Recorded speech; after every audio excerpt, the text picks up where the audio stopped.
Bienvenue, aujourd'hui on va parler du drame de Crans-Montana et encore une fois j'avais eu raison. On apprend que avec le départ du feu on a retrouvé des pétards, des feux d'artifice, des pétards etc. non homologués en Suisse et qui auraient été retrouvés autour des corps. Et donc potentiellement en fait la responsabilité incomberait à un jeune qui aurait ramené des pétards très dangereux en Suisse. Et donc voilà. Donc les Moretti n'ont strictement rien à voir dans cette histoire. Oui, je vous l'avais dit ou non. Très certainement, et que la responsabilité va tomber sur un Algérien. Oui, toujours et encore ces Algériens. Décidément, c'est quand même grave cette histoire. Alors, on va parler un petit peu des dernières informations de ces caméras coupées étrangement par les Moretti juste avant le drame. Et donc, comme je vous l'avais dit, le fait de ne pas les avoir arrêtés dès le début de la procédure a permis, d'effacer des preuves, d'ajouter des preuves. Vous voyez ce que je veux dire? Donc, et j'aimerais faire aussi un autre petit coup de gueule. Désolé, moi je suis pointilleux.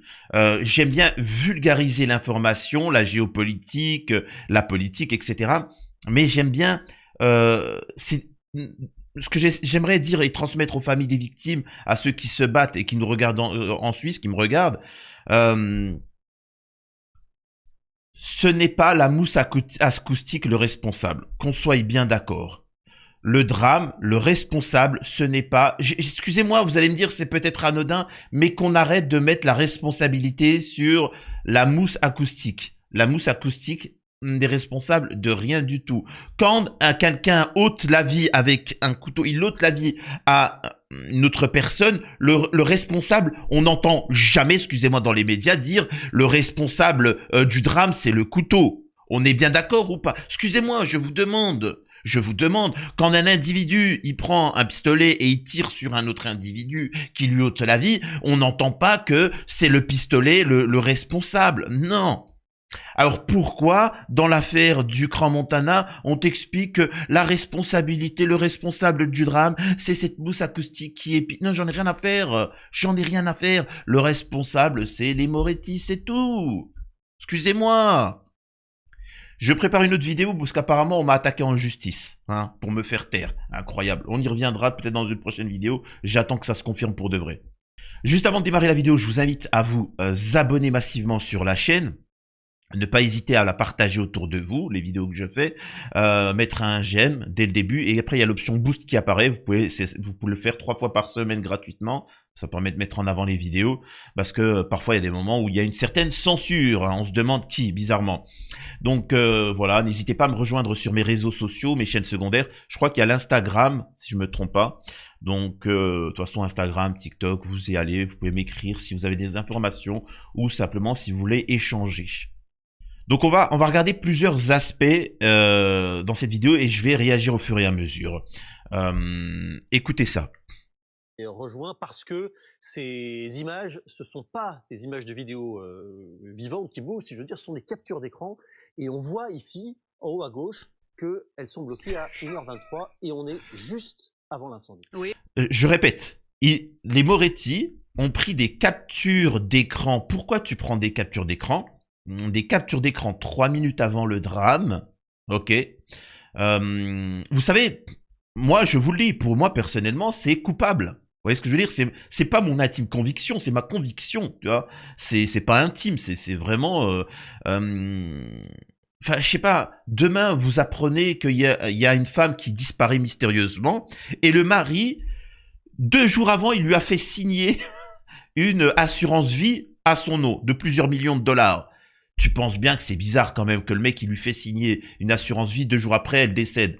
Attends, oh, tu vois, ne prends pas pour des idiots. Là, le mec, il n'y a pas de caméra de surveillance, tout a été effacé, sachant que les informations que j'ai, c'est qu'apparemment, ces caméras de surveillance ont été volontairement effacées et détruites. Et il y a ces captures d'écran. Bref. Et on est quelques minutes avant le début de l'incendie. Ce sont les toutes dernières images de vidéosurveillance avant le drame. Selon l'édition de Jessica Moretti début janvier, que BFM TV a pu consulter, le bar, le Constellation, était équipé de 14 caméras de vidéosurveillance, dont 7 au sous-sol, là où s'est déclaré l'incendie. Nous avons 11 captures d'écran. Effectivement, il y a 3 choses qui retiennent notre attention. Vous le disiez, ces images, elles sont bloquées à 1h23. On sait que le feu se déclare quelques secondes, quelques minutes après. En tout cas, Jessica Moretti, c'est la première à appeler les pompiers quand elle sort de ce bar. Il est à ce moment-là seulement 1h28. Pourquoi les images sont bloquées à 1h23? On peut revoir peut-être que, en tout cas, si les gens regardent attentivement, on peut voir qu'elles sont horodatées à 1h23. Ouais, en haut à gauche, ouais. Exactement. Jacques Moretti a été interrogé là-dessus début janvier. Il dit, à ce moment-là, le système a complètement bloqué. Je ne peux pas remonter en arrière. Pourquoi les images se sont bloquées? Ce sera à l'enquête de le déterminer. Autre enseignement de ces images, et ça corrobore en fait ce que nous avaient déjà dit plusieurs témoins, on voit que le rez-de-chaussée, là où entrent les gens, cette salle, elle est partiellement déserte, alors que le sous-sol, on va peut-être le voir, est lui bondé. Ça correspond aussi à ce qu'avait dit Jessica Moretti en audition. Ce soir-là, nous n'étions pas complets. Je disais justement à Siane, vous le savez, la serveuse qui est décédée, qu'il fallait faire rentrer du monde pour que l'ambiance prenne. Il y avait plus de monde les soirs précédents. Ça, c'est pour le rez-de-chaussée où l'on voit des tables vides, des sièges qui ne sont pas occupés. Au sous-sol, c'est une toute autre ambiance. Il y a une photo où on voit voilà le DJ, vous savez, c'est Matteo qui est malheureusement décédé dans ce drame, et devant lui, il y a plusieurs personnes. On voit des silhouettes, des gens qui semblent debout, peut-être qu'ils dansent. Un sous-sol bondé, ça correspond aussi à ce qu'avait dit Jessica Moretti en audition. Elle dit, ce soir-là, il y avait environ une centaine de personnes au sous-sol. Oh, ben maintenant, il n'y a plus qu'une centaine de personnes. Et vous voyez ce qui vient d'être dit là? C'est ce qu'on appelle de la protection. Là, elle vous glisse petit à petit de nouvelles informations, gentiment, tranquillement. Alors que maintenant, vous remarquerez que, alors comme vous le savez, on a appris que au niveau légal, au niveau de ce bar-là, de cette discothèque, de ce sous-sol, seulement 100 personnes étaient autorisées à être là. Il y a des normes. Tu peux pas accueillir autant de personnes que tu veux dans un local. C'est en fonction de la superficie, etc. On savait qu'ils étaient 300. On apprend maintenant qu'ils ne sont plus que 100. Tiens, c'est bizarre. On apprend que dans la loi, ils ne devaient pas dépasser la limite de 100 personnes. Et patatrac, maintenant, ils étaient plus que 100. On est en train de vous la mettre. Je suis désolé d'être vulgaire, mais j'essaye un petit peu de... Oui, j'essaye un petit peu de vous mettre en colère. Volontairement. S'il y a des familles de victimes, de survivants, on essaye de vous la mettre. Je suis désolé d'être vulgaire, on essaye de vous la mettre. Maintenant, dans le truc, il y avait plus que 100 personnes. Ensuite, le responsable, c'est la mousse acoustique, hein, parce que bien sûr que la mousse acoustique, elle est venue, elle s'est convertie à l'islam, elle a dit Allahu Akbar, vive l'Algérie, elle s'est mise tout seul. Je vais pas m'énerver. Pardon. Alors, donc là, tout ce qu'ils sont en train de dire, de faire, est en train de déresponsabiliser ces crapules. Enfin, je sais pas, les mecs... Je sais pas, j'ai l'impression, excusez-moi de vous dire ça, sur YouTube, je vois des vidéos de gens qui insultent les victimes, l'autre qui te parle de je sais pas quoi. J'ai l'impression d'être tout seul. C'est pas méchant, je sais pas pour me jeter des fleurs, mais j'ai l'impression d'être tout seul. Mais rassurez-moi en commentaire, s'il vous plaît. Je suis sérieux quand je vous dis rassurez-moi, en train de me dire, mais on nous prend pour des cons, ouvertement. Ouvertement, attendez, je suis pas le seul quand même qui a les yeux en face des trous. Oh, 3 minutes avant, ils ont tout effacé, circulé, y a rien à voir. Mais ils se prêtent de... Vas-y. Faut pas que je m'énerve. Et puis, il y a une dernière photo qui nous interroge beaucoup. On va peut-être la voir ici à l'écran. Selon plusieurs salariés que nous venons d'interroger, elle correspond bien au sous-sol, à la porte de secours du sous-sol du bar, là où s'est déclaré l'incendie. Et on voit un objet. Alors, est-ce une chaise ou est-ce un tabouret? En tout cas, un objet qui semble obstruer cette porte de secours. Ce qui veut dire que quand les gens ont voulu peut-être emprunter cette porte, ils se sont retrouvés bloqués, en tout cas peut-être quelques secondes dans leur progression. Là encore, ce sera à l'enquête. C'est faux, je suis désolé, c'est faux. C'est un mensonge. J'invite les familles des victimes à... Ils sont dans un tourbillon, j'imagine qu'ils sont dans un tourbillon. Parfois, ils ont besoin d'avoir quelqu'un comme moi, de loin, pas corrompu, qui n'a pas peur des Moretti, ni de la justice, parce qu'on va m'attaquer en justice, hein, sachez-le, mais bon, j'attends que ça se confirme. on est bien d'accord que s'il y a un feu, qu'il y a une issue de secours et qu'il y a une vulgaire petite chaise de merde, on est d'accord qu'ils vont la pousser et ils vont se barrer. On est d'accord. Sauf qu'on s'est rendu compte que c'était fermé, qu'il n'y avait pas d'issue de secours. C'était fermé. Donc, ce qui s'est passé, c'est que ces images n'ont aucune valeur. Ces images, vous voyez, c'était pour l'assurance, pour justifier que tout était bien, etc., machin, etc. Donc, vous voyez, on se fout de votre gueule. Là, ils sont venus, ils ont mis cette petite chaise pour tenir la porte, ils ont pris la capture d'écran, et après, ils l'ont renlevé. Tout de suite après, ils ont dit, vas-y, tu me renlèves ça, etc. Ceci, pour moi, mon intime conviction, c'est qu'il y a eu une volonté d'arnaque à l'assurance. Je le répète, pas une volonté d'ôter la vie à des jeunes, mais une volonté de faire une petite arnaque à l'assurance et qui a mal tourné. Et j'aimerais aussi préciser une chose. Pour ceux qui, vous savez, les proches des Moretti. Vous savez, quand les Moretti, là, quand il était là, et puis qu'un journaliste faisait son travail et qu'il disait « Oh, pour dire, il n'y a pas assez de morts! Oh, il n'y a pas assez de morts !» Moi, je répondrais juste une chose. Oui, il n'y a pas eu assez de morts. Je confirme. Je confirme qu'il n'y a pas eu assez de morts. Je milite, moi, depuis des années, pour le rétablissement de la peine capitale. Je le dis, je l'assume. Je suis pour qu'en France, en Suisse, partout dans le monde, le peuple puisse voter pour rétablir la peine capitale pour certains actes. Donc dans cette affaire-là, moi je vous le dis tout de suite, il ne s'agit pour moi, hein, alors bien sûr que ça se passera pas comme ça, mais pour moi effectivement il n'y a pas assez de morts hein, comme les que certains. Je suis pour le rétablissement de la peine capitale si il y a véritablement la preuve que il y a eu une volonté d'une arnaque à l'assurance et qui a amené à ce drame. On va venir au passage où on est en train... Écoutez-moi, moi, vous savez, on appelle ça le fusil de Tchekhov. Alors, je crois que c'est ça, c'est le fusil de Tchekhov. Pour ceux qui ne connaissent pas le fusil de Tchekhov, dans le cinéma, dans les films, etc., ou dans les œuvres littéraires, un fusil de Tchekhov, c'est, vous savez, c'était dans une pièce de théâtre où, en fait, on expliquait que tout ce qu'il y a dans la pièce de théâtre doit avoir une utilité tôt ou tard. Et au fond, dans le machin, il y avait un fusil. C'est le fusil de Tchekhov. Et en fait, il servait de décoration, mais à la fin de la scène, il prenait le fusil et il tirait dessus. Vous voyez ce que je veux dire? Par exemple, dans Le Seigneur des Anneaux, dans le film, il y a des monstres qui disent « Aucun homme ne peut me tuer, c'est ça la légende. » Tu vois? Quand il dit ça, tu sais très bien que dans le film suivant ou plus tard, en fait, il y a quelqu'un qui va pour lui ôter la vie et en fait, le personnage a un casque et il lui dit quoi? Et il réussit à le tuer et il lui dit « Je suis pas un homme, je suis une femme. » Fusil de Tchekhov. Vous voyez ce que je veux dire? Cette phrase aura un dénouement par la suite. Là, ce que je suis en train de dire, c'est qu'ils sont en train de vous mettre des fusils de Tchekhov, vous préparez mentalement, en vous expliquant que oh, on a retrouvé dans le sac d'un jeune des pétards non homologués et donc au final ça sera lui le responsable de ce drame, vous verrez. Donc préparez-vous. Là, je dois les saouler. Hein. Oh, les Moretti doivent se dire, wow, attends, on est en train de préparer des trucs. Et le mec, il est en train de les débunker. Eh oui, mon pote, t'inquiète pas, je les connais tout ça. Bref, regardons ça d'abord. Les avocats, Jessica Moretti arrive au ministère public de Sion pour être entendue par les enquêteurs. Une audition scrutée de près par les parties civiles, très remontée contre la gestion de l'instruction. En cause notamment le risque de collusion entre les époux et propriétaires du bar Le Constellation, qui aurait pu faire disparaître des preuves après le drame.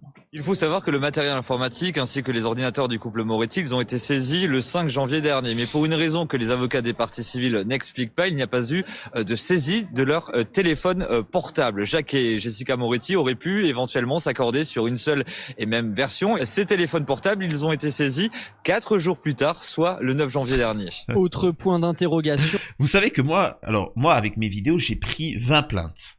Je crois que j'ai eu 20 plaintes en faisant des vidéos des gens pour me faire taire. Sur 19 affaires, ça c'est... Voilà, ça c'est machin. Il y en a une qui est en appel. Mais pour vous dire que quand tu es convoqué, on te prend directement ton téléphone. Il n'y a rien. Moi, j'ai pas ôté la vie à des gens. Il y a des gens à qui je fais des vidéos, ils disent « Oh, j'ai pas aimé ce qu'il a dit, machin, etc. » On me prend mon téléphone. Hein. Et là, on est en train de nous raconter que 5 jours après, ils n'ont pas pris leur téléphone. Eh, arrêtez, Eva, arrêtez. Le revirement de la justice suisse sur la détention de Jacques Moretti, finalement incarcéré de manière provisoire plus d'1 semaine après le drame. Une enquête jugée chaotique par les familles, qui dénoncent aussi le peu d'autopsies réalisées au moment de l'identification des victimes. Crainte désormais pour elles, voir les corps de leurs proches déjà enterrés, exhumés selon les besoins des investigations. Aujourd'hui, vu la colère des gens, il n'est pas possible de laisser les choses persister et prospérer ainsi. C'est pas possible. Merci. C'est humainement. C'est tout simplement, écoutez bien chaque mot que je vous dis, humainement insupportable. Merci, Maître Fanti.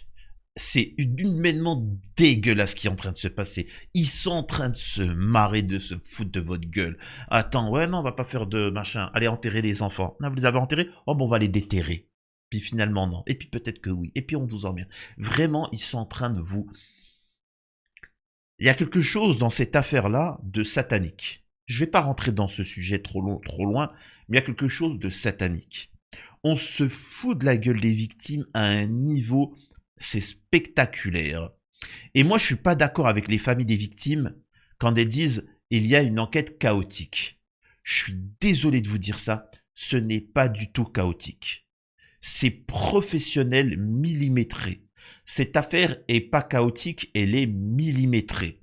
Quand vous voyez un président comme en France, Macron, etc., il y en a qui disent « il est idiot, il fait n'importe quoi, il ruine l'économie française ». Parce que tu pars du postulat où il veut améliorer l'économie française. Ça, tu pars de ce postulat-là. Et donc, tu dis, mais en fait, il est nul. Mais si tu pars du postulat où il est payé par des lobbies pour vendre la France, pour détruire la France, tu te dis, ah bah, il fait du bon travail. Arrêtez, s'il vous plaît, les familles des victimes, arrêtez de dire que l'enquête est chaotique. Elle est al dente, cette enquête. Elle est millimétrée. Caméra de surveillance coupée 3 minutes avant, capture d'écran pour se truquer, dépôt d'artifice auprès d'un, très certainement, un corps d'un ressortissant algérien, etc. Les gars, pas de saisie des machins, 5 jours, machin, mise en détention quelques jours du responsable Moretti, histoire de calmer. Les gars, c'est du papier millimétré cette histoire. Et si les familles des victimes ne comprennent pas ça, ça va vous passer sous le nez.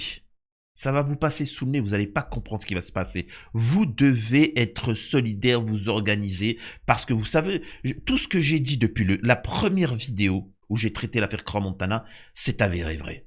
Tout ce que je vous ai dit. C'est-à-dire que vraiment, et on va le mettre un petit peu en prison histoire de calmer les gens, il y aura ceci, il y aura cela, ensuite on va endormir, et puis il y aura une coupe du monde, et puis... Tout, ils vont essayer d'accuser quelqu'un d'autre. C'est incroyable. Bref. L'absence de poursuite à ce jour contre la commune de Crans-Montana scandalise également les plaignants.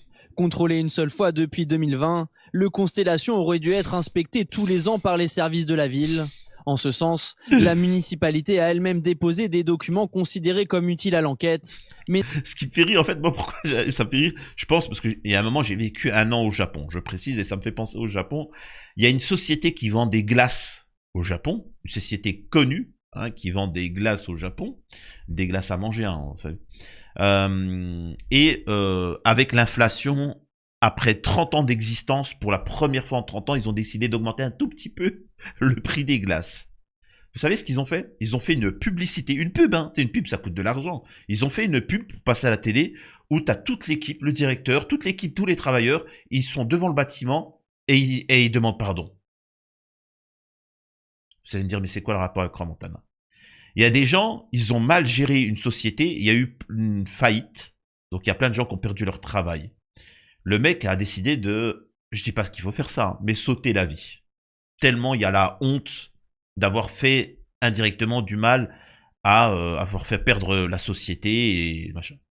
Ici, ouais, attends, j'ai rien à battre, c'est pas de ma faute, machin, mais en même temps, il n'y a pas assez de morts. Attends, ah ouais, d'accord, ah c'est vraiment sans, comment on dit, sans foi ni loi. Je le répète, sans foi ni loi. Je vous l'avais dit, hein. C'est-à-dire que même s'ils sont responsables, tu peux ce qu'on appelle se faire petit, fermer ta gueule. Tu vois, tu baisses le regard et tu te tais, tu fais le dos rond. Là, non, ça se victimise, c'est pas de notre faute, c'est de la faute de un tel, machin. Et puis, il n'y a pas de poursuite judiciaire, puis il n'y a pas de machin. Non, voilà, arrêtez, c'est bon, j'en ai marre. Alors voilà, on y arrive sur une partie que j'avais déjà prévue. Hein. Jacques Moretti, gérant du bar Le Constellation, a de nouveau été interrogé mardi par le ministère public valaisan. Le restaurateur, toujours en détention préventive, devait fournir des précisions sur ce qui s'est passé dans son établissement aux premières heures du 1er janvier. Son audition s'est étendue sur toute la journée. Il serait intéressant de voir dans quelle mesure les déclarations de Jacques Moretti concordent avec les conclusions de l'Institut médico-légal de Zurich. Les spécialistes zurichois sont arrivés à Crans-Montana quelques heures seulement après la catastrophe. Ils ont découvert une scène d'horreur, comme en atteste le rapport d'enquête. Le rapport que Blick a pu consulter retrace le travail des experts et donne des aperçus précis de ce qu'il a pu se dérouler entre les murs du Constellation. Les autorités valaisannes ont rapidement compris qu'elles allaient avoir besoin du soutien de Zurich pour faire face au drame. Dès le 1er janvier à 3h, soit 1h30 après le déclenchement de l'incendie, cette unité a été alertée. À 6h50, les spécialistes zurichois sont arrivés à Crans-Montana et ont été informés de la situation par la police cantonale valaisanne. 10 minutes plus tard, les experts de la police scientifique ont pénétré dans le bar. Ils ont effectué un tour de 12 minutes durant lesquelles les vidéos ont été réalisées. Le rapport d'enquête souligne la violence des images recueillies. On y distingue 3 corps dans un environnement entièrement calciné. L'un est étendu sur une table, les 2 autres gisent au sol. Des images à peine supportables. Un plan d'ensemble figurant dans le rapport du fort montre ce que les spécialistes ont découvert, ainsi que l'ensemble exact des éléments retrouvés. Les zones du sous-sol où des corps ont été découverts sont signalées en rose. On observe notamment d'importantes traces de peinture rose autour des escaliers, ce qui veut dire que c'est là où il y a le plus de corps. Pour accéder à certaines pièces, les experts ont dû enjamber plusieurs personnes décédées. Le plan d'ensemble indique également les emplacements de la pyrotechnie dans le Constellation, signalé en jaune. Le rapport indique que les médecins légistes ont saisi 17 bougies incandescentes brûlées avant midi et avant le retrait des corps. Mais ce n'est pas tout. Un véritable arsenal de fontaines pyrotechniques était stocké à l'intérieur du bar. Vers vendredi midi, la police scientifique a découvert d'autres produits pyrotechniques. Dans un local matériel situé à l'arrière de l'espace salon, les experts ont découvert 100 fontaines inutilisées, encore emballées dans un carton fermé. Bon, là, jusque-là, il n'y a pas de souci. Peu après, et c'est là où, on vous endort, hein, tout l'article, toutes les informations, c'est pour vous endormir, et c'est ça, l'élément le plus intéressant. Que les familles des victimes vont devoir faire attention. Ok? Peu après, une autre découverte interpelle. 6 tubes pyrotechniques et 8 pétards au sol ont été retrouvés dans un sac en bandoulière bleue qui se trouvait dans un sac en plastique sur le sol devant un canapé. Ces pétards provenant d'Italie sont interdits en Suisse, selon le rapport. La raison, ils sont considérés comme dangereux à manipuler. Le sac à bandoulière bleue est également visible sur la photo aux côtés de 3 corps. La personne à qui il appartenait reste indéterminée. Alors, excusez-moi de vous dire ça, mais comment vous expliquer ça? Je vais peut-être être un petit peu choquant, mais si des cheveux fondent, brûlent, si des yeux fondent, le nez, vraiment, je suis désolé de vous dire ça, hein, sachez que quand les victimes les survivants, on aura des images des survivants, il y aura plusieurs types, hein, plusieurs degrés, mais vous étonnez pas si vous voyez des gens qui n'ont plus de paupières, plus de nez, plus de lèvres. Vraiment, hein, vous ne vous étonnez pas. Hein. Vous allez voir, c'est horrible. Mais par contre, on a retrouvé un sac plastique avec une petite sacoche avec 2 Vidéquois dessus, le drapeau de l'Algérie, oui, et dedans avec des pétards non homologués. Donc, est-ce qu'en finalité, est-ce que un Algérien serait venu et aurait dit Allahu Akbar, vraiment, j'aime le couscous, et décidément, et en fait, on accuse les gens qui ont fait les fontaines, et lui, il a vu que c'était ça, il a filmé, et il a jeté le pétard, boum, badaboum, et en fait, c'est le feu de l'Algérie. Circulez, il n'y a rien à voir, les Moretti sont innocents. Voilà. Et tu me la fais pas. C'est quoi cette histoire-là? Moi, je comprends pas. Vous m'excuserez, hein.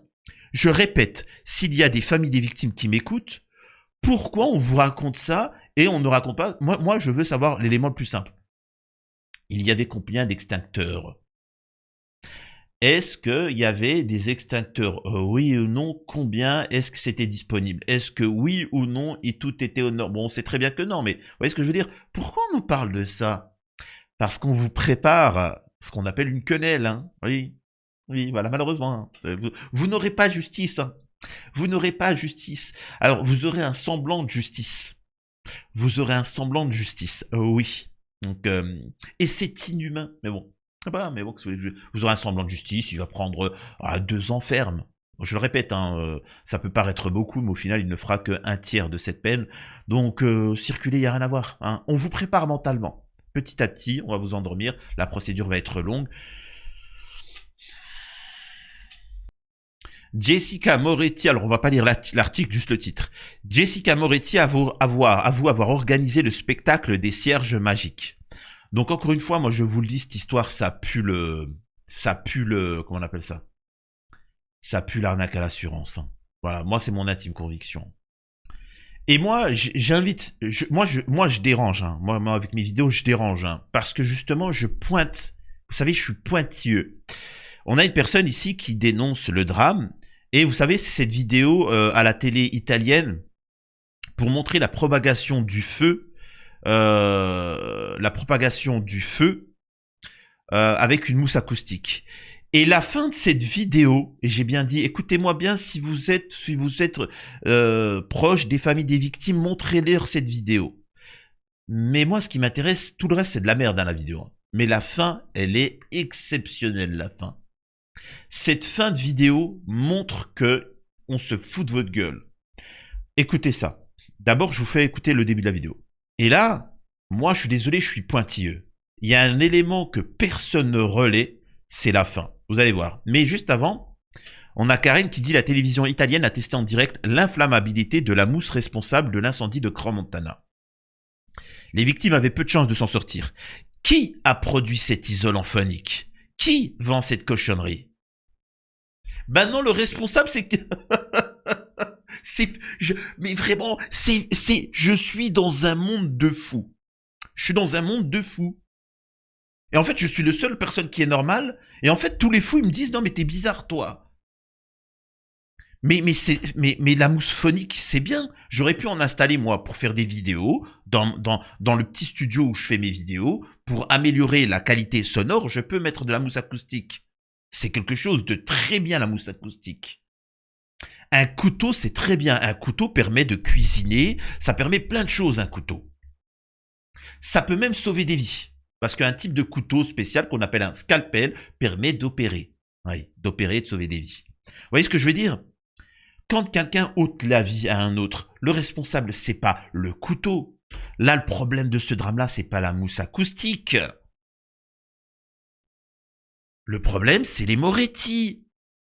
Et moi, l'élément le plus essentiel sur la fin de vidéo, pour moi, c'est le moment essentiel. C'est ce qui m'a le plus choqué. On est d'accord qu'il y a un feu de malade là. Vous le voyez bien. Regardez le feu. On est d'accord qu'il n'y a pas un petit feu. On est d'accord que c'est immense, c'est catastrophique. Regardez immédiatement.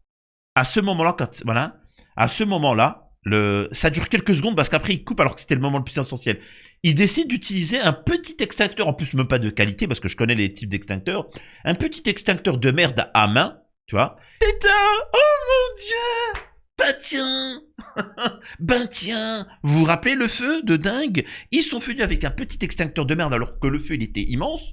Ils sont venus un petit extincteur. Moi c'est ce passage qui m'a choqué.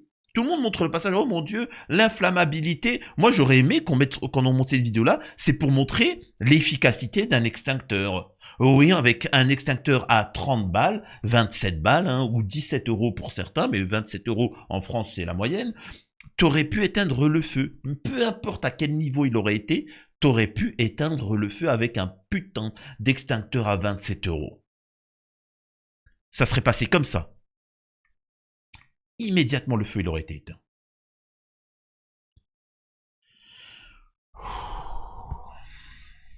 Donc, le responsable n'est pas l'isolant phonique, n'est pas le commerce qui a vendu cet isolant phonique. Le responsable, ce n'est pas les jeunes, le responsable, ce n'est pas les parents, le responsable, ce n'est encore moins l'Algérie. Le responsable, ce sont les Moretti et tous ceux qui n'ont pas fait les contrôles en bonne et due forme, et c'est ceux qui sont alliés aux Moretti. Point, c'est tout. On a dit, oh, on n'allait pas plus loin. Et très rapidement, je voulais vous montrer ça. C'est aussi un moyen, par contre, dont vous pourriez avoir un peu de vérité, que la vérité puisse sortir, c'est ça. Écoutez ça. Et cette question désormais, comment Crans-Montana pourra-t-elle se relever de cette tragédie? La RTS évoquait une baisse sensible des réservations et des hôteliers restaurateurs inquiets alors que la saison d'hiver bat son plein. Bonsoir Philippe Rubaud. Il a fallu 100 ans à Crans-Montana pour construire sa notoriété, il aura fallu 100 secondes montre en main pour la réduire à néant. L'ancien directeur général de Crans-Montana Tourisme, Philippe Rubaud, évoque la possibilité d'un changement de nom de la commune. Oh putain. Ah putain. Ah. Alors, à ma droite, on a Michel Roger. Michel Roger a ôté plusieurs enfants, il les a bip et il leur a ôté la vie et les a enterrés. À peu près une 50aine d'enfants. Pour remédier à tout ça, nous avons décidé d'agir. Oui, on a décidé de changer le nom de Michel Roger, on va l'appeler maintenant Michel François. Voilà. Mais on ne le condamne pas. Non, non, on va l'appeler Michel François. C'est quoi le rapport? Fou. C'est quand même... Franchement, on se fout de votre gueule, quoi. On se fout de votre gueule. Oui, il faut que cette ville, excusez-moi de vous dire ça, elle crève. Oui, vous devez tous boycotter. Alors, je vais être hardcore. Hein. Bien sûr que ça choque tout le monde. Il y a beaucoup de restaurateurs, d'hôteliers, des gens qui sont choqués de ce qui se passe. Mais il faut que, au niveau de leur entreprise, il faut qu'ils fassent tous faillite. Il faut boycotter. Il faut boycotter Crans-Montana. Il faut que tout le monde finisse ça sous la paille. Il faut qu'il n'y en ait pas un qui tienne jusqu'au bout. Vous savez pourquoi? Pour obliger, c'est comme une grève. Vous savez, quand tu fais une grève, quand tu veux, l'État ne t'écoute pas, etc., bah, tu t'arrêtes de travailler. Eh ben, on fonce sur le mur. Vous voulez faire ça? On va faire une grève. Eh ben là, c'est la même chose. Cette ville va crever si vous ne mettez pas Moretti en prison. Vous voulez pas? Ok, d'accord. Eh ben, vous allez tous faire faillite. On va tous machin. Vous allez tous finir vous voyez ce que je veux dire? Vous n'allez pas vous en tirer comme ça. Vraiment. Malgré tout, vous avez quand même de très bons avocats. Là, je parle pour ceux qui sont suivis par les victimes. Parce qu'ils ne se laissent pas faire. Écoutez ça. D'après nos informations, Jessica Moretti était très émue lors de cette audition. Elle a souvent pleuré en évoquant les faits, son mari et Sian. Beaucoup trop sur l'émotion, pas assez sur les faits. s'est plaint un avocat des victimes en sortant. Beaucoup d'avocats n'ont pas pu poser toutes les questions qu'ils voulaient et espèrent que de nouvelles auditions soient programmées prochainement. D'après nos informations, cette audition sur le fond, même incomplète, est allée plus dans le détail que la première audition, blablabla, blablabla.